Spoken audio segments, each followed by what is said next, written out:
Hello, everyone, and welcome back to Boogie Studios. Let's imagine ourselves back in 1954. We turn on the radio. We're going to listen to our favorite series called Suspense. Hope you enjoy.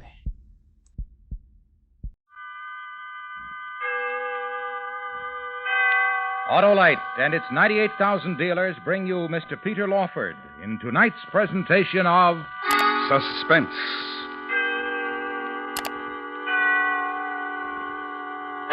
Tonight, Autolite presents a classic study of suspense, a new dramatization of one of the most terrifying stories ever written. Wilkie Collins' A Terribly Strange Bed. Our star, Mr. Peter Lawford.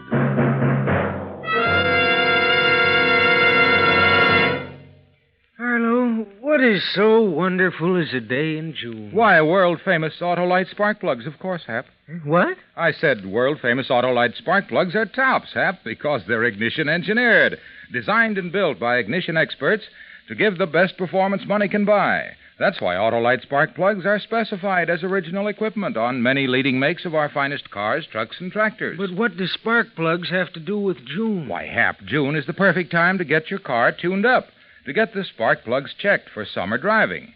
So, friends, see your Autolite spark plug dealer soon. He's a specialist on spark plug cleaning and adjustment for all makes of cars. And if replacements are needed, he will install ignition-engineered Autolite spark plugs, either resistor or standard type, best suited to your car and your style of driving. Remember, from bumper to tail light, you're always right with Autolite. And now, Autolite presents Mr. Peter Lawford in Wilkie Collins' story, A Terribly Strange Bed, hoping once again to keep you in suspense. Shortly after my education at college was finished, I happened to be staying in Paris with an English friend. We were both young men and lived, I'm afraid, rather a wild life in the city of our sojourn, and thus had probed the various refined pleasures suitable to our class, and searched for others less elegant.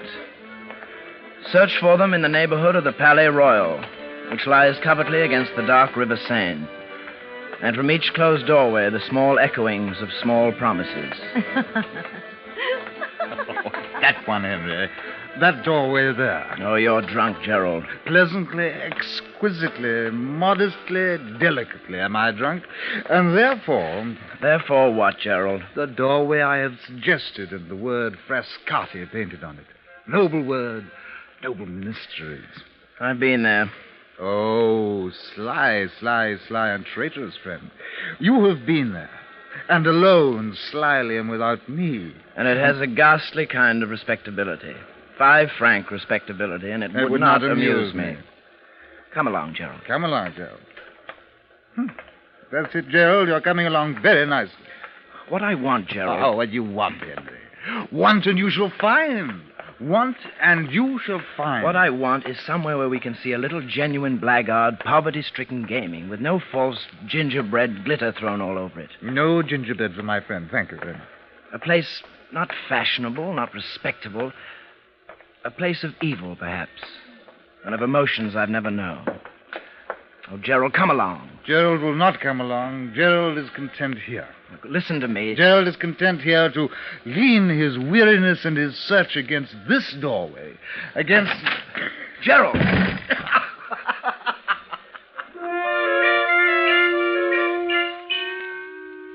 The door had flung open behind him, and Gerald had fallen flat on his back, and for a while laughed, then with my help got up. And Gerald laughed no longer. For the room, the gaming room, was tragedy. Mute, weird tragedy. And the quiet in the room, horrible. And the people of the room, a thin, haggard, long-haired young man whose sunken eyes fiercely watched the turning up of the cards and never spoke. The flabby, fat-faced, perspiring player who registered on a pasteboard how often black won and how often red, and never spoke. The dirty, wrinkled old man with the vulture eyes and the darn greatcoat who had lost his last sou and still looked on desperately, and never spoke. The voice of the croupier. Red and black. Make your bets. Red and black. The voice of the croupier, dull, thick in the atmosphere of the room. We had entered on a laugh, but the spectacle before us was something to weep over. I'd found it. The pleasure I searched. I'd found it. Henry, Yeah? your eyes. The look in them. Yes? It's what you wanted, isn't it? The place of evil and of emotions you'd never. I want to play. Of course you do. Come then. Red and black, make your bets. Red and black, your bets. Red and black, your bets. 1,000 francs on black.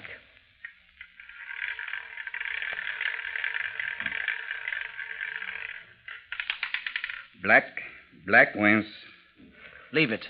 All of it black. Henry. Shh, wait.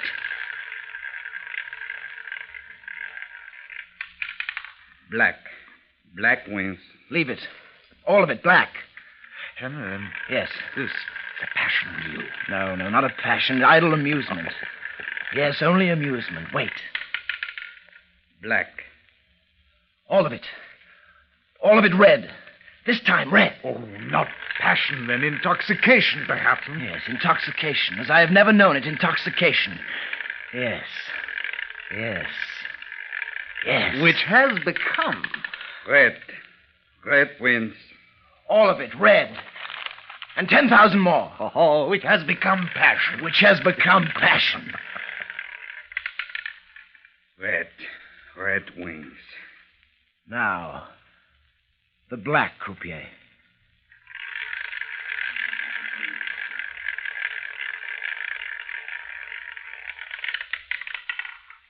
Black. Oh, permit me, sir. Permit me to restore to their proper place the 2 coins which were dropped. There, in their proper place. 1,000 francs.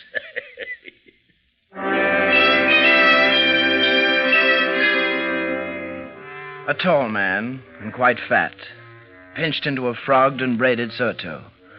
A man of goggling, bloodshot eyes, mangy mustaches, and a broken nose. And the dirtiest pair of hands I ever saw. Yet in the mad excitement, his look, his hands, held no repelling influence on me. For now, in the mad excitement, in the reckless triumph, I was ready to accept even such as he. What wonderful luck is yours, sir.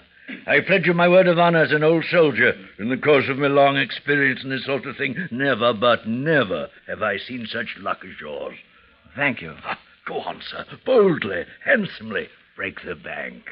I assure you, sir, I have every intention. Do it then, sir. Go on, break the bank. My gallant English comrade, boldly break the bank. All of it. Black.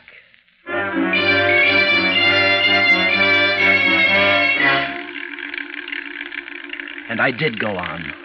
Went on at such a rate that in an hour... Gentlemen, the bank has discontinued for tonight.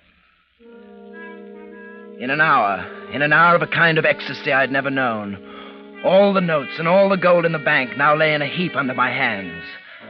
The whole floating capital of the gambling house under my hands, waiting to pour into my pockets. No. No? No? No, not in your pockets, sir. For no breeches pockets were ever sewed could hold such heavy winnings. Well, then how... May I take your pocket handkerchief, sir? Thank you. Tie it up, sir. Tie it up in your handkerchief, as we used to tie up a bit of dinner in the army. Shovel it in. Now then, sir. 2 tight double knots each way, with your permission. And the money's safe. Thank you. Feel it, sir. Hard and round as a cannonball. Feel it. Champagne, sir. I will buy you champagne. No, thank you. Well, for your friend, then. For Henry's friend, then. Amiable, gracious Englishman. Champagne! Champagne for the friend, the conqueror of the bank, and for me. Come, sirs, to my table. I am Fabian Nero, gallant sirs. And you? Henry Calder. And this is my friend, Gerald Titchener. Henry, Gerald, Fabian. Lovely. Henry, Gerald. Thank you. Henry and Gerald. Fabian. We are friends, aren't we? To have touched your sleeves, to have you seated here beside me. This old soldier's heart will burst. My eyes will weep. My hands will... The champagne. A toast, gentlemen. A toast to... Not for me, please. Oh, of course not for you. Gerald and I, then. You and Gerald, Fabian. A toast to the goddess Fortune, who embraced tonight our Henry, and smiled secretly upon him, and nestled very close. The goddess Fortune, gentlemen. An English cheer. Hurrah, hurrah, hurrah! Hurrah, hurrah, hurrah! Ah. Hurrah, hurrah, hurrah! Hurrah, hurrah, hurrah! Fabian, quickly enough. Gerald, you were tipsy before. Now you'll... Henry, not to permit the golden blood of France to flow through the veins of this vivacious Englishman, and Gerald, your friend. Oh, shame, Henry, shame. Drink, Gerald. Toast to France, to the present company, to the croupier. And the croupier's wife. And the croupier's daughter. The croupier's daughters. And to ladies elsewhere. And to ladies... I should like coffee, Fabian. Coffee? Coffee. For me and for Gerald. For our intoxication Well, is... coffee it shall be. Coffee. Coffee for the darling of Fortune. Coffee.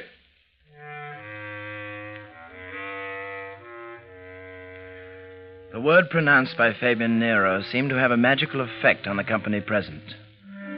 They suddenly had lost interest and all rose to depart. Probably they had expected to profit by my intoxication, by the proffering of champagne. But finding I would have none of it, had now abandoned all hope of thriving pleasantly on my winnings. Whatever their motive might be, at any rate they went away in a body. And the silence of before was now deeper than ever. Then, from a sort of vestibule at the far corner of the room, a woman appeared, bearing a tray of coffee and glasses, and walked towards us, enveloped in silence. Woman of emaciated face and burning bright eyes and wisps of colorless hair drifting across her rouged cheeks. Your coffee, sir. Thank you. You will find it strong and good. Thank you. Strong and good, handsome sir. Here you are, sir. Thank you, for I am parched with thirst. And it was kind of you and of Fabian, and gracious and generous. How wise you are, Henry, to drink this coffee of Millie's, the coffee of Millie Prudhomme. Millie Prudhomme. Divine Millie. Beautiful Millie Prudhomme. Oh, handsome sir. Will you have coffee? No. Champagne, Millie. To drink your beauty. How wiser than your friend, Gerald, to drink coffee and rid yourself of your little amiable exaltation of spirits before you think of going home. And you must, my good and gracious friend, for with all that money... Good and gracious friend. With all that money to take home tonight, it is a sacred duty to yourself to have your wits about you. Drink, Henry. Drink your coffee. You are known to be a winner to an enormous extent by several gentlemen present tonight who are but mortal men, sir, and have their own amiable weaknesses. Drink, Henry. Who'd surely rob and murder if you were to... Wait. Wait. Oh, you're still Henry? I'm ill. I'm very... What? He is ill, very ill. I will weep. Henry is ill and I am drunk. Millie will sob. Will you sob, Millie? Ill. A fit of giddiness. The room whirls round and round, furiously. Henry! Your voice deafens me, furiously. Oh, my dear friend, my dear friend. Madness to go home in your state. You would be robbed, murdered. You need a walking and then a sleep, and not a murdering. A walking and then sleep, and in a safe place, Henry. Yes, walk. Sleep. In a safe place. The place of Millie Prudhomme. A rooming house above the game room. And the capital beds of Millie's rooming house. I don't... Madness to go to your own home. Sleep at Millie Prudhomme's. And tomorrow... Go home safely with your winnings. Tomorrow, in full flow of life. And in broad daylight. Tomorrow. Gerald. Fabian's right, Henry. If anyone needs sleep, you surely need. Come then. Quickly. Come then, quickly. I will help you. Put your arm about me. That's the dear boy. Millie? Millie. Yes, Gerald. Come.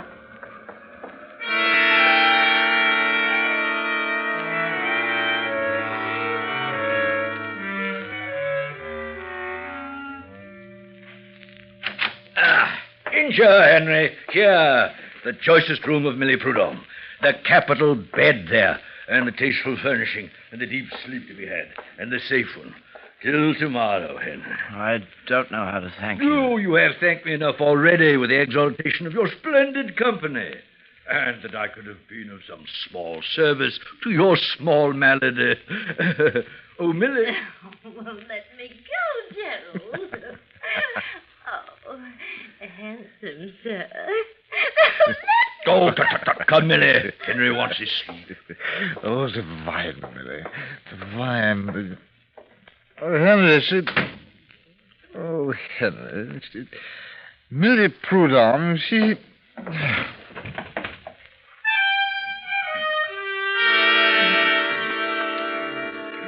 Gerald passed into his particular oblivion in the middle of a sentence. I walked over and locked the door. Then I took my money, my winnings wrapped in a handkerchief, and placed beneath the pillow of my bed. I lay down. My senses still swam, and I looked up at the heavily brocaded canopy, and it seemed to move. Somehow to move. And for an instant I thought, this was a terribly strange bed.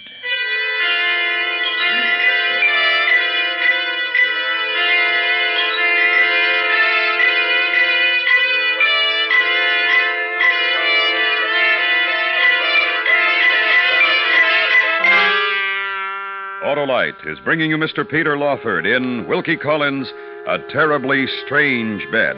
Tonight's presentation in radio's outstanding theater of thrills, Suspense.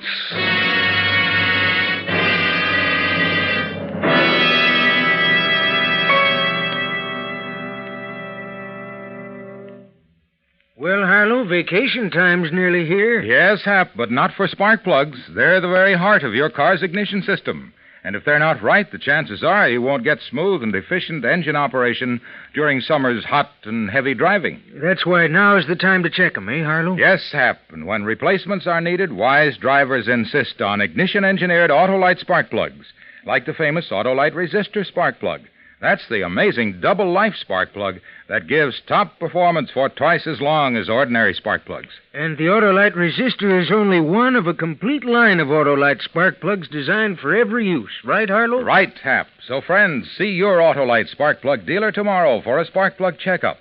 And if you need replacements, take nothing less than ignition-engineered Autolite spark plugs, either standard or resistor type.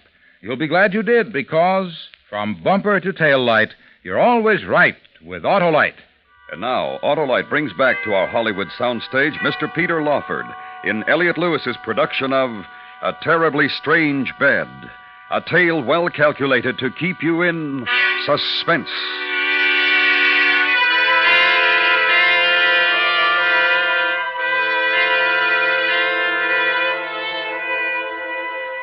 I could not sleep. Restlessness took me over, and I got out of bed. There was the dim, quiet flicker of a single candle, and next to it, a washstand. I plunged my face into the water. There was a single chair, and I sat down and tried to compose myself. Slowly, the giddiness left me. A shutter. And a window. Shutter attached by a single hinge and flapping against the side of the house. And no lock on the window. No way of locking the window. Henry?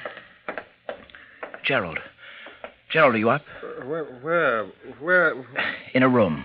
Over the gaming place. It's all right. I've locked the door. But the window, it's... Window. And there's a window.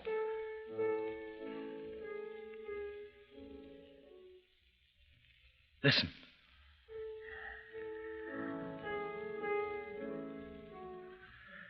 Did you hear?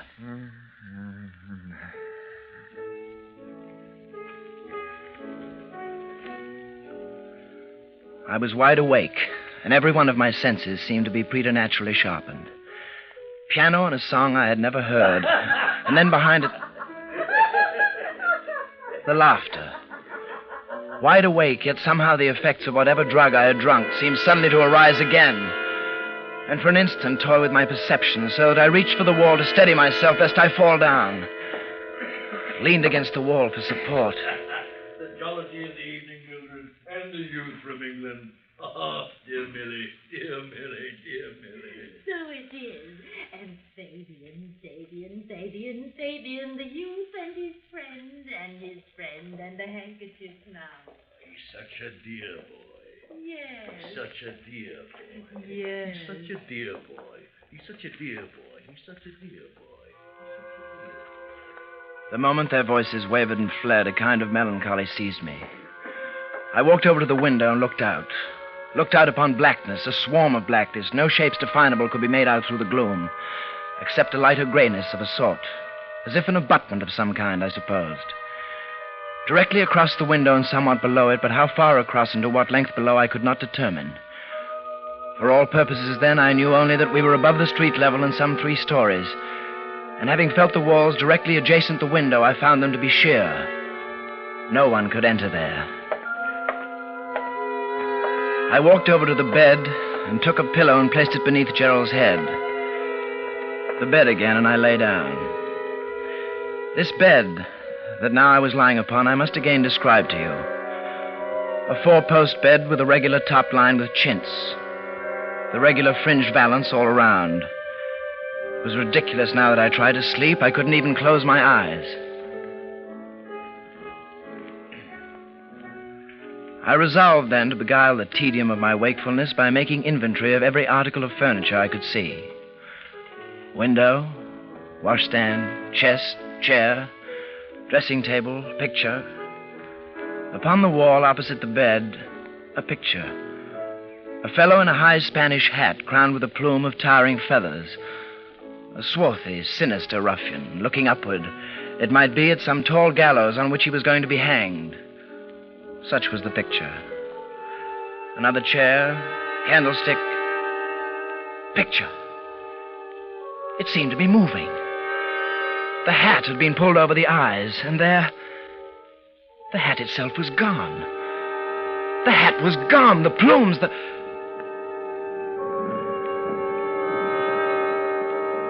Was the bed moving? No. No, it was but a brief and terrible dream. How could the top of a bed move? A brief and terrible dream, trick of the eye, and the mind's going down for a moment into sleep. Yet I let my mind say it. The top of the bed had moved. Gerald, wake up. Huh? Open your eyes. Now what? Shh, quietly.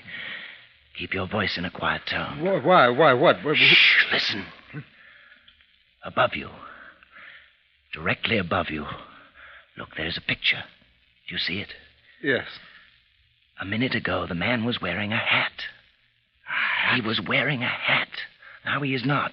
Oh, my friend, you're very drunk. I'm very proud of you. Fool, listen to me. All right, Henry. Where there was a hat is now a peephole, and we are being watched. All right, Henry. Now stay where you are, but be alert. All right, Henry. Henry. Yes? What are you going to do? Make sure of a thing. What thing? The bed. What? Keep your eye on the canopy. I'm going to lie in the bed now, Gerald, and make sure that they're not trying to murder us. How? By feigning sleep. What? By feigning sleep, Gerald, just that. Now, quiet. Yes.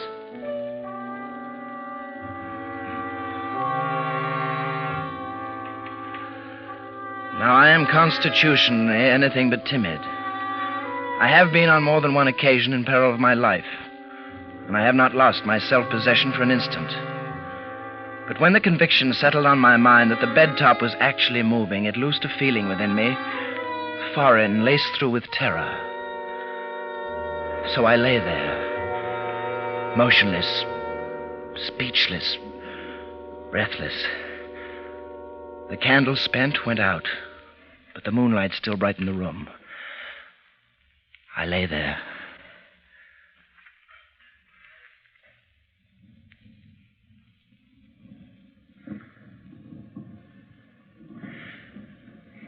descended.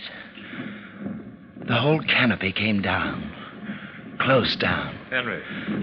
I lay there, Henry.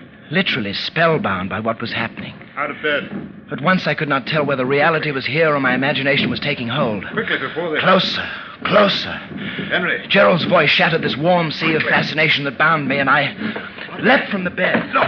Look, Henry. Yes. There, the middle of the bed top. The huge wooden screw. Like a press, to smother me and relieve me of my winnings and then kill you. Young sir! Mr. Calder, open! Unlock the door! Open! The light of the morning, Gerald, and look. It comes up and through the window, across the narrow shaft. Another building. We can leap it. Not I. What? No, not I. My legs are still unsteady. If I should stand up on that sill, I'd fall into space. Then wait. And hurry. Yes. Hurry! Hurry!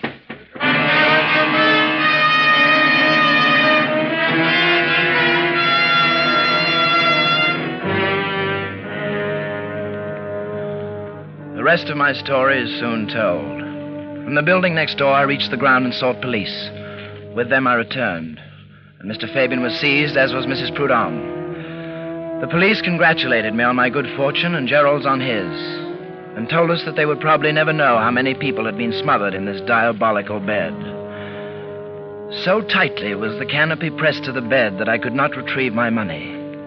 The mechanism had to be released from the room above. The police bade us go, and finding ourselves walking homeward, Gerald said to me, I know a place where gambling is carried on at such a fever pitch that you'll be carried to the heights of excitement. Needless to imagine, I refused to go along with Gerald. My adventure cured me of ever again trying rouge et noir as an amusement.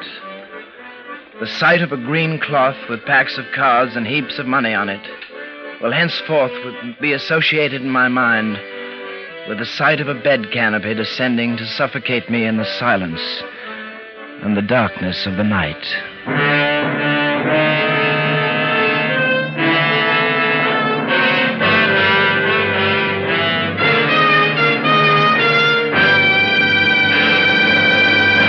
Suspense, presented by Autolite. Tonight's star, Mr. Peter Lawford. Here are the results of the great $100,000 Autolite Family Charity Drawing. Over 5,200,000 entries were received for this event. Last week, the final drawing was held in New York under the supervision of a distinguished committee. Here are the names in the order of their selection. $50,000 will be distributed to the charity or charities designated by Desi L. Irish of Vallejo, California. $20,000 will go to the charity or charities designated by Lucille Foisey of Miami, Florida. $5,000 to the charity designated by Vincent W. Sisler of Howe, Indiana. $3,000 to the charity designated by Stuart Smith of Ogdensburg, New York. And $2,000 to the charity designated by L.G. Bridgewater of Kennewick, Washington. These people and 20 others who will each designate $1,000 to their favorite charities have all been notified. And now this is Harlow Wilcox wishing you a summer of safe driving with the reminder that wherever you travel, from bumper to tail light, you're always right with Autolite.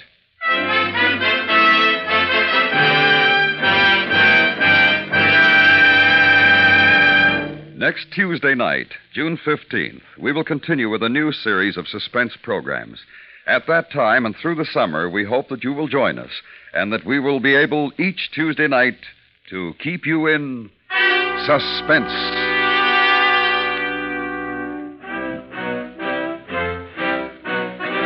Suspense is produced and directed by Elliot Lewis, with music composed by Lucien Morawick and conducted by Lud Gluskin. A Terribly Strange Bed was adapted for Suspense by Morton Fine and David Friedkin, from the story by Wilkie Collins. In tonight's story, Ben Wright was heard as Gerald, Paula Winslow as Mildred, Joseph Kearns as Fabian, and Vic Perrin as the croupier. Peter Lawford may currently be seen co-starring in the Columbia picture It Should Happen to You. And remember, Suspense continues on Tuesday nights beginning next week, at which time we will present The Earth is Made of Glass. You can buy Autolite standard or resistor-type spark plugs, Autolite Stay Full batteries, and Autolite original service parts at your neighborhood Autolite dealers. Switch to Autolite. Good night. This is the CBS Radio Network.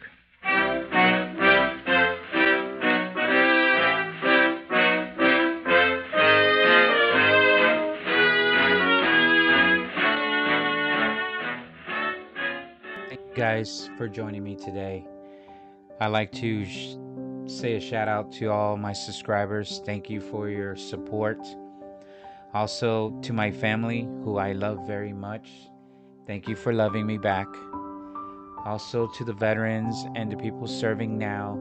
Thank you for your service. I know you hear that very often, but thank you, thank you, thank you. I can't say it enough.